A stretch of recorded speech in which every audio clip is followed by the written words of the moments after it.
Saya langsung menuju ke Bung Saleh Daulay, fraksi PAN di anggota DPR. Saya ke Bung Saleh. Bung Saleh, apa yang bisa Anda sampaikan di sini bahwa temuan KPK belum tuntas penuhnya dilaksanakan, namun muncul kemudian gaji fantastis. Kita tentu paham bahwa perpres itu harus dilakukan, tapi kemudian ada informasi tentang gaji fantastis yang kemudian menggelitik di situ.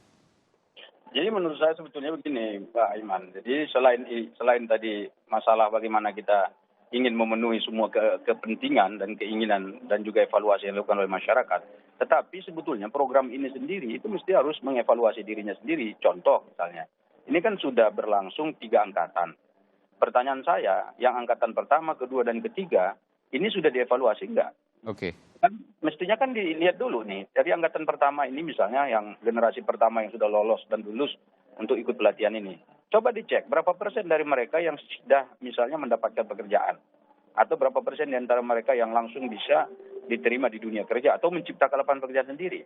Jangan-jangan dari angkatan pertama, kedua, dan ketiga itu belum ada yang katakanlah misalnya diterima di dunia kerja. Coba saya tanya Pak Dhani, udah ada nggak misalnya peta seperti itu? Kalau petanya itu tidak ada, ini berarti kan program ini tentu masih bisa kita pertanyakan.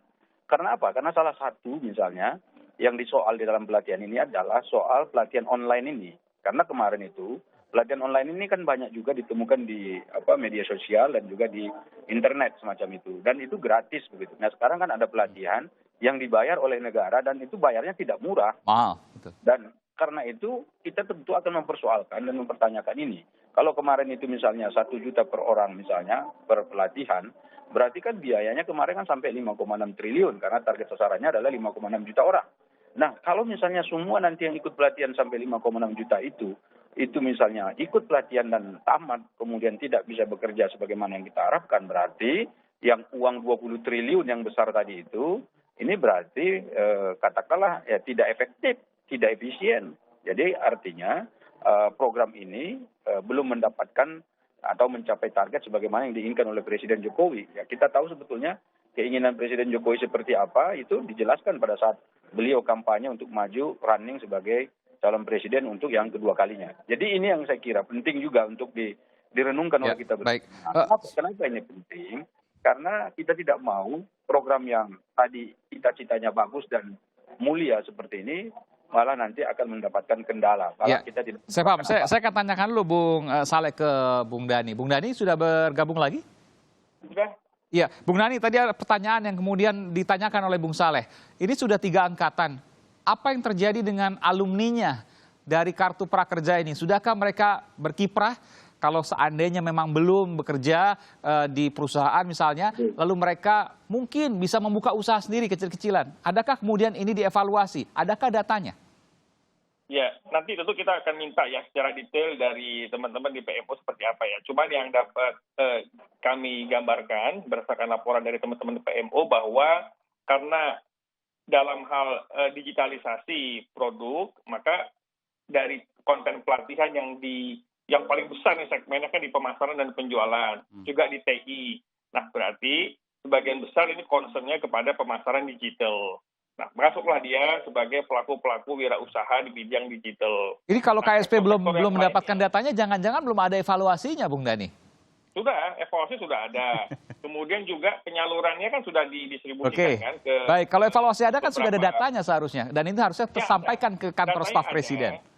Jadi begini, kalau dari sisi pemasaran dan penjualan itu kan kelihatan tuh kan bahwa sebagian besar animonya kepada pemasaran dan penjualan.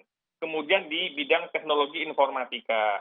Nah, berarti ini kan ada ruang di mana mereka akan mendalami wirausaha di bidang digital. Itu satu. Nah, yang kedua, dalam hal Kartu Prakerja ini kan membutuhkan dukungan regulasi, membutuhkan fleksibilitas dan speed up.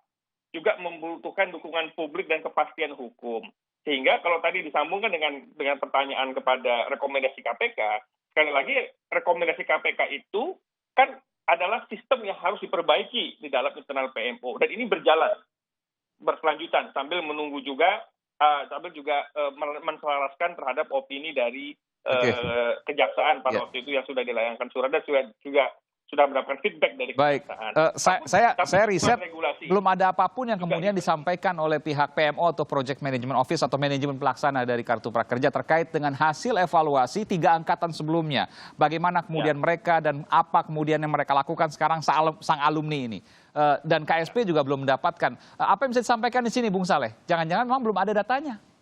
Jadi memang kan selalu begitu. Jadi ingin maju terus tapi tidak pernah lihat ke belakang. Jadi mestinya itu kita harus melihat ke belakang juga untuk memperkuat basis kita dalam rangka menentukan langkah-langkah. Saya langsung saja, Bung Saleh. Apakah kemudian ada indikasi pelanggaran di sini? Nah, menurut saya sebetulnya kalau soal pelanggaran itu kan tentu harus dilihat dari berbagai macam regulasi yang ada ya. Saya tidak masuk langsung ke rincian soal pelanggaran itu, saya hanya mengatakan bahwa ini anggarannya besar, kemudian niatnya baik gitu. Tetapi kalau misalnya tidak dilaksanakan seperti itu jadi problem. Karena begini, ekspektasi masyarakat luar biasa besar di sini. Jadi katakan misalnya, kemarin yang mendaftar untuk angkatan keempat itu luar biasa banyaknya Pak Iman. Ya. Jadi itu malah melebihi dari batas yang memang akan direkrut begitu. Nah karena itu kan ini berarti orang ingin banyak sekali untuk ikut di sini. Nah persoalannya mereka-mereka yang ikut itu kemarin dapatnya apa?